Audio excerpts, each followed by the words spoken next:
Welcome, my friend. Today, we begin a journey into the mystery of you. I invite you to listen deeply with an open heart and a quiet mind as we explore wisdom that has no boundaries and a truth that is timeless.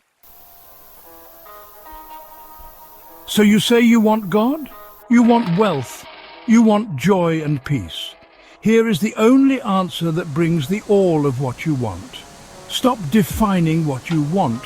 Stop using created words within created languages and created concepts. Just stop, for what you want already is. When you say wealth, you define or agree with another or others' definitions.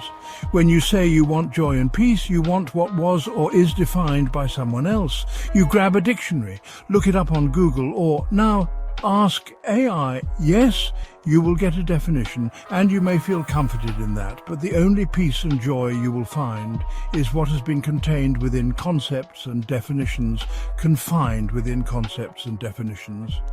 You will, in essence, go around and around forever, always chasing but never catching, never experiencing. This is the hell that you will live, mirages never reached.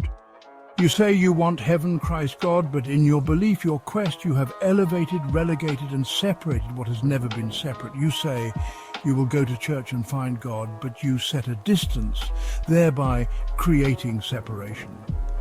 You set the distance of time by going to church on prescribed days or praying at defined times, and you have separated God from you by defining a place and time. When you say you want, you will never arrive, nor see or be. You will just and only search for that want, not what has always been. When you look elsewhere or else time, you miss you, the well of living water, the Christ, the Saviour you search for in everything, everywhere and every time, but you.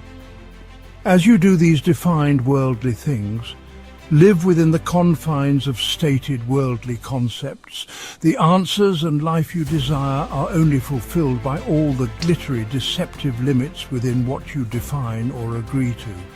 So, you will never be filled. Your hunger and thirst for more will never be satiated, for you never saw the well of life. You never saw the well or life because you defined what you sought, and then proceeded to look for that which is undefinable. I am talking to you, not someone else, but you, who buys more and more, who must do something more, who is not happy unless.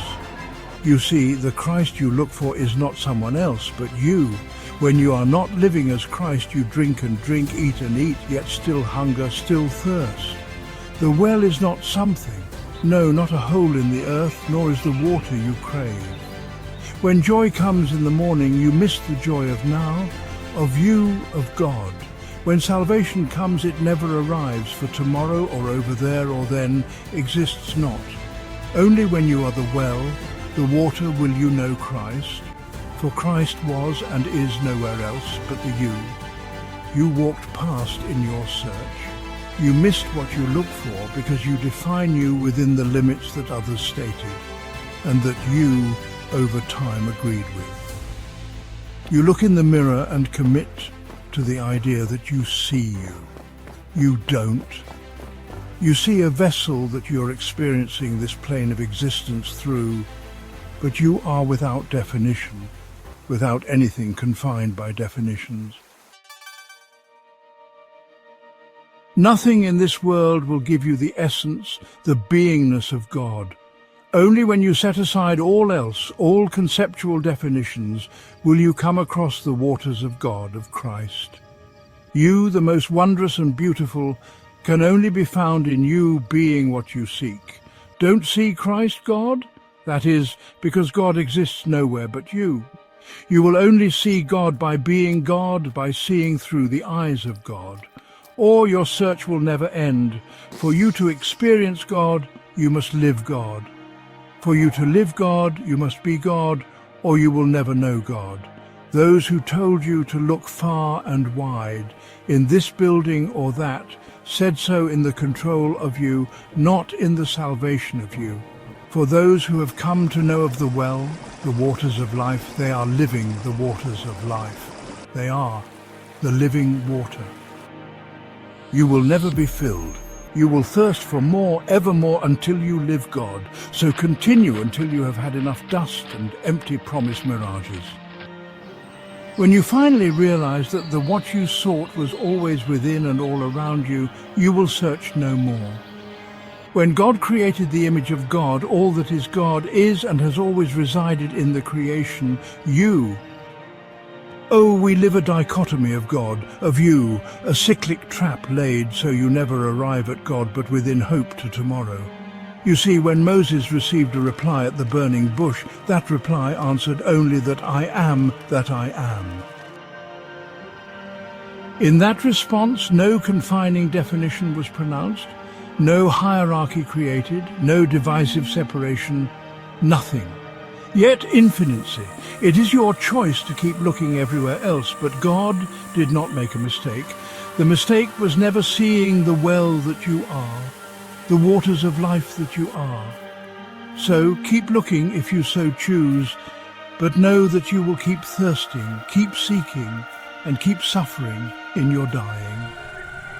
Life is now, not in hopes of what tomorrow may bring. Want to live? Be God's most precious thought, that miraculous image, that untainted essence of God that you have always been.